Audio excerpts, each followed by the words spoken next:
Hey, grade 11s, just want to say welcome. We're going to start our new unit today, which is Unit 3 on evolution. So I'm going to try this out, just going through the lesson slides. If I'm going quickly, what I would recommend doing is either pausing the video or you can just go back to the slide deck afterward. That's already shared with you. But I just want to sort of spend a few minutes to introduce you to the unit. So before we even get into taking notes, I'll just share with you right here, which is some of our goals for this unit. We've talked a little bit about evolution before, especially in our first unit on diversity, sort of talking about how things came from others. So, for example, the eukaryotes developing from the prokaryotes and so forth. Really here, what we're trying to do is explain how this is happening as well as scientists who sort of contributed to that idea. So we're going to be talking a lot about Charles Darwin in this unit and natural selection. So this is a shorter unit, but we've developed a assignment that you're going to be working on throughout. So we'll have some postings on Google Classroom shortly soon so that you can make sure that you're checking in with us for that assignment. So a couple of things I just want to think about, or want you to think about, I should say, before we even get into the notes. These are just things, sort of questions that are just to get you thinking about evolution before we even start the unit. So things like the cell theory and atomic theory were not always widely accepted. Do you accept these scientific theories as valid now? And if so, why? So I want to just focus for a second on this term theory. Theory being not a guess, it is supported by evidence, but we can't prove it 100%, right? So a law would be something that we know for sure is true and always will be true, whereas theories, we have lots of evidence to support them and they explain something that's happening, but we cannot say 100% for certain because we might not have necessarily the capability to like go back in time and test them. So that's just one to think about. And in this unit, I'm going to be presenting to you lots of different theories. Again, you may or may not agree with those theories. We're only here to present them and sort of discuss them. Again, they're not laws. They're things that we have evidence to support, but we cannot say 110% for sure. I was just mentioning before about evidence. So here I'm just talking about the scientists that sort of make these theories. They have lots of different kinds of evidence. And my question was, why do you think this is? As well as other situations where more than one type of evidence is used to support a theory or prediction. So going back to the cell theory, which you learned in grade 10, as well as the atomic theory from grade 9, we see that there's lots of evidence to support those things. Okay, so not just one person doing one experiment, we have lots of people doing experiments and then making observations from that information. Um, Another one, sorry, my little guy is just in the way here. Evolutionary biologists and many children are fascinated by dinosaurs. And so my question is, in what way do you think fossils of dinosaurs might provide evidence of evolution?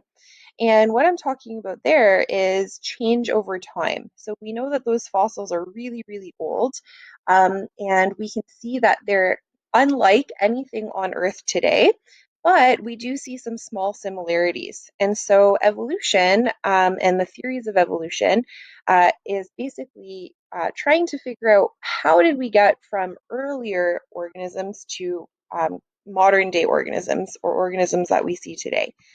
And the last question in this little section is about mutation. So I know earlier this week in the genetics unit, we ended off talking about mutations. And so this hopefully is bringing back some memories from that. So mutations result in heritable changes. That's changes that get passed on. And those affect then the individual. What do you think the long-term effects would be if many mutations accumulated over time. So again, going back to this concept or this theory of evolution, um, it's basically how things change over time.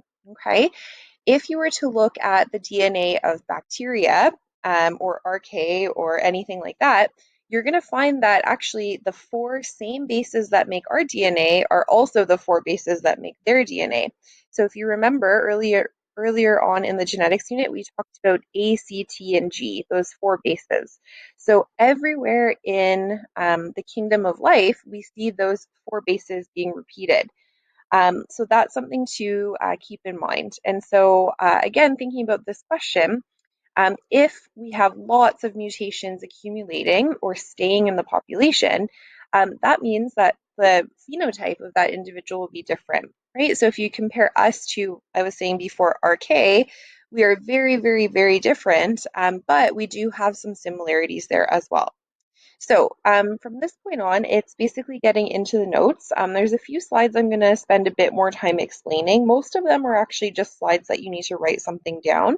Like I said before, you can add things to your notes if you'd like. Some people might prefer to just use the slide deck, and that's also fine. So the first thing I want to just define is what we call rapid and gradual or slow change. And I think it might seem kind of obvious, but rapid is something that we observe immediately or in the moment. So an example is when we have a base pair mutation caused by chemical damage. So chemical is added and straight away that base pair is either deleted or changed or whatnot. So again, that goes back to the mutations lesson that we did in the very end of the genetics unit. Now, gradual or slow change is observed over longer periods of time, and it will not likely be seen day by day. So, an example kind of carrying on with that mutation idea is that that mutation might become more and more frequent in a population. And I'm going to show you an example of this, which is antibiotic resistance. Mutations that help, which are beneficial mutations, help with survival, those are going to be spread onto offspring and are going to actually become more popular in the population. So we're going to see some examples of that coming up. So, as I was saying before, mutations are the source of genetic variation. So, what makes you and I different, even though we have the same genes, is that we're going to have mutations in those genes. So, that's not necessarily a bad thing, although it can be a bad thing. It just means that we are all slightly different from one another. So, mutations affect obviously the individual whose DNA is mutated, and then the second 2 points may affect their offspring as they reproduce and pass on the gene for the mutation. And with that, they could also affect future generations, so beyond just the one offspring. So I want to just mention quickly with these second 2 points, okay? Um, Again, it's only if they reproduce and actually pass on that mutation. So I'm going to give a really simple example. If I have a mutation, let's say in a skin cell, and that mutation is caused by UV radiation from the sun, okay? So let's say that I get lots of sunburns and that develops into a cancer, right? A skin cancer, a melanoma. That skin cancer is not connected to the gamete cells, right? So that mutation is not going to be transferred onto my offspring, for example. So it really depends where that mutation is taking place. Of course, if a mutation does happen within the gametes, so even thinking back to our genetics unit, something like non-disjunction or other issues that happen with the gametes themselves, then yes, they can definitely affect our offspring and then also the future generations. So that's just something to keep in mind when we're thinking of mutations. It can affect the individual for sure, and then depending where the mutation is, it may or may not affect their offspring.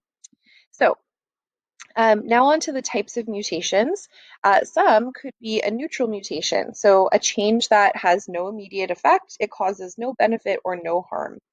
And the example is, let's say I have a base pair mutation. It changes a C to a G, okay?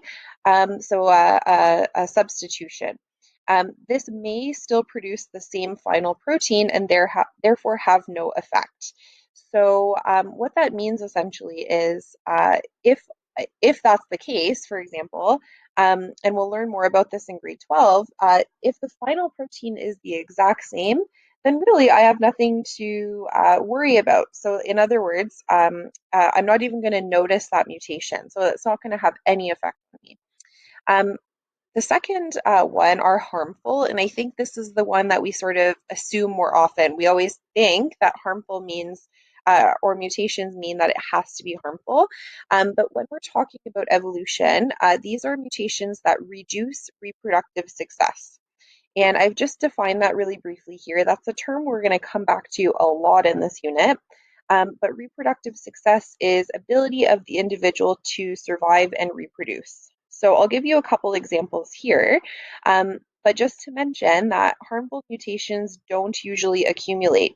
And if you think about that logically, if it is doing something to damage reproductive success, so meaning that it cannot actually reproduce or it cannot actually survive, so things like cystic fibrosis, where perhaps the life expectancy is very early, those individuals may not have the chance to actually reproduce before, unfortunately, they would pass away. So if that's the case, then that particular mutation is not going to stick around in the population. If they don't have offspring, they're not going to be able to pass them along. So hopefully that helps. Reproductive success, we're going to see it again later on. So we'll come back around to that concept in the next few lessons too. And then finally, beneficial. So I was just saying, not all mutations are bad. These are any mutations that actually increase the reproductive success. Again, going back to the previous slide, that means it will increase the individual's opportunities for reproduction and survival. So these become more frequent in the population and give individuals a better chance of survival in that particular environment. So the environment is very, very important. And my example here is the mutation that causes sickle cells. And we talked about this as well in the last unit. So we have a normal red blood cell and a sickle cell. Now, if you're in North America where we don't have a huge day-to-day risk of malaria, it's actually very dangerous to have sickle cells because they clot more easily, they don't carry oxygen as efficiently, and so forth. But if you're in a place where sickle cells, or excuse me, where malaria is present, sickle cells are actually beneficial to you. Okay, and what it means is that the protists that infect sickle cells, excuse me, normal cells, cannot actually infect the sickle cells. So in places that have malaria, we actually see that sickle cell disease is far increased. We have far more people in the population that have sickle cells. And so for them, it's actually better to have this mutation than to have the normal phenotype, which is the normal red blood cell. So we'll see more about that example in the next few lessons as well, but just a really good example of a mutation matching to the environment. Okay, so a mutation being good in one environment and actually pretty bad in the other environment. Um, so this picture right at the bottom, we've seen a picture like this actually in the first unit. And what I've done is just to walk through the steps. I've written them out on the next slide, step 1, 2, 3, and 4. But just to briefly sort of explain this example, you can see the red cells here. These are bacteria that have a mutation that makes them resistant. Okay, now over time, this person might be treated with antibiotics. That's shown in number 2, but we can see the pink or red ones, they actually survive because they've got a beneficial mutation. In number 3, we see that those pink ones from number 2 have reproduced, okay, either by binary fission or conjugation or so forth. They've made copies of that same gene. And so in number 3, we see that we have a huge growth in the pink bacteria. And so I was mentioning before a change in frequency over time. So here in number 1, we have lots of blue compared to only a couple of red. In number 3, we have lots of red compared to only one blue. This is called evolution. This is a change in frequency over time. We see more of one trait than of the other trait over this kind of few generations. And then finally, I was mentioning before, it's possible for conjugation to happen with these, which is they pass on that gene. So we talked a lot about that in Unit 1. The next slide that I'm showing, it's just going to show you guys the steps I was just talking about. You don't necessarily have to write this down, but again, it just goes over what I was saying before, is we see a change in frequency over time. And what that comes down to is a change in the population, and that's what we call evolution. So I'm going to show you a couple more examples of this in the next few slides, but just to explain further, this mutation is very beneficial to bacteria. It increases their reproductive success. In other words, they can survive and reproduce because they have this mutation. Um, this will lead to evolution, as I was just saying. Of course, this is pretty negative for humans, though. So, though it is good for bacteria and helps them to evolve, it's actually very harmful for us because we can no longer treat these. And I know we've spoken a lot about that before. So, just kind of review from the first unit, too. A really similar example is right here, which is instead of talking about bacteria, we're now looking at um, pesticide. So pesticide we usually spray on plants. It's to basically get rid of any little pests that are there. So insects that have mutations, making them immune, means that they're able to survive. And so over time, similar to what I was saying before, we have our sort of first generation. And then when we compare that to the later generation, we have a change in frequency. Here we only had one red, and here we have lots of reds. So we see a change over time. Again, beneficial for them, but pretty negative for us. They could have the potential to destroy our food sources. Again, another one that's obviously really concerning for us right now is genetic material of viruses. Okay, viruses are able to mutate really quickly because they are not cells; they are just invading other cells. And so we've talked about before that what that means for us is in order to make a vaccine, we need to consistently be checking the virus out and seeing what things have changed. And unfortunately, this is a pretty difficult task because we can't necessarily predict how something will change in the future. Okay, so just kind of something to keep in mind, again, would be beneficial to the virus, but pretty negative for us because our treatments will no longer work. So just to go over a little bit here, selective breeding, and I know you have this to write down in your notes. Um, what we're doing here is essentially humans will take control of evolution of other organisms. So we call it domestication. We breed organisms for our own purposes, and we do so through the process of artificial selection. So artificial being that humans initiate and control breeding, and selection being that humans select traits that we want to see in the offspring. And we've talked about before why humans would do this, right? It benefits us in some way. So whether that's profit or whether that's a food source or even just for our pets, okay, whatever the case might be, our preferences, we're breeding things for that reason. So I'm going to show you a couple of examples. I have the pictures on your sheet as well, but just so that you can kind of get a sense for why I've chosen these. We talked about the dogs example in our first unit actually, which is that all of the breeds of dogs are actually the same species, so they technically can all interbreed. So how we get the different varieties of the dogs is essentially that we take ones with a certain trait we want and we continue to breed those same ones together. And so over many generations, this takes a very long time, we end up with different types of dogs. So some are bigger, some are smaller. They all have different colors. Many of them have different temperaments and so forth. So I'm going to walk you through the steps of how we would do this, but we've seen this example once before. Another example right here is with plants. So you might have heard that the Brassica species is actually what makes all of these different types of vegetables that many of us eat. So what they did was take this original plant and they're going to select for certain things. So the ones that have really big leaves, okay, they're essentially going to breed those individuals together. And that's how eventually we got kale, for example. Ones that have no flowers, for example, is more like the cauliflower. So they breed together those individuals that have that trait, and eventually they see cauliflower. So again, this takes very many generations, and it involves humans modifying it, right? Humans breeding together many times the ones that they actually want. So here are sort of like our steps of this process. So first step is choose a useful species that they can breed in captivity.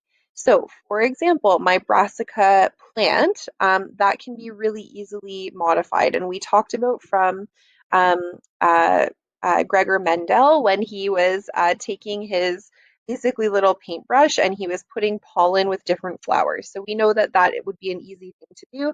Same thing with this brassica plant. Second step is to breed really large number of individuals. And we talked about before, the more individuals we have, the more we're going to see certain traits. Okay, we talked about that in genetics.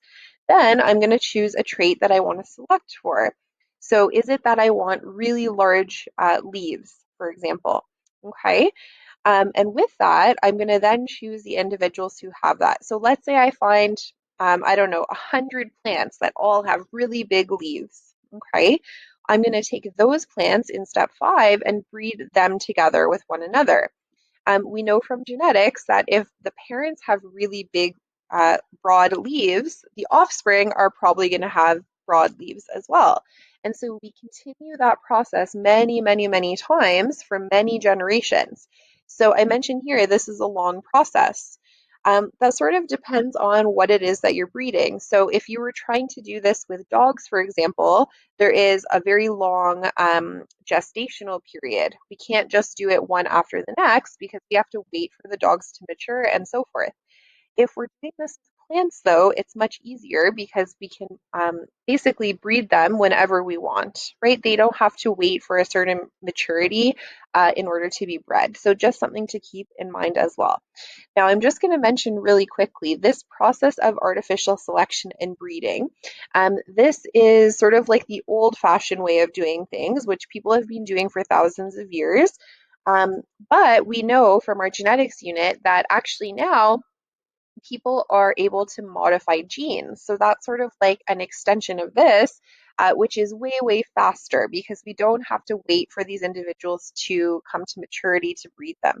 So I'm going to mention that right here, which is again from Unit 2, from Genetics Unit. Now scientists can actually just transfer the genes they want from one species to another species even. And if successful, the modified individual might be cloned and can produce many of the same type. So for this, and you'll see on the third page of the notes, I've put what are the problems with this and what are the benefits. And what I'd like you to do for that and to help you think about that is to please watch this video that I've posted on the next slide. And again, you're sort of doing a reflection for yourself. What problems are there with this and what are the benefits? So how does this actually help society?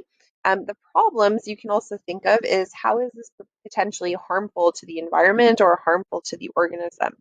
And what I'll leave you with in this video is there's a couple of homework questions just to go over sort of this information.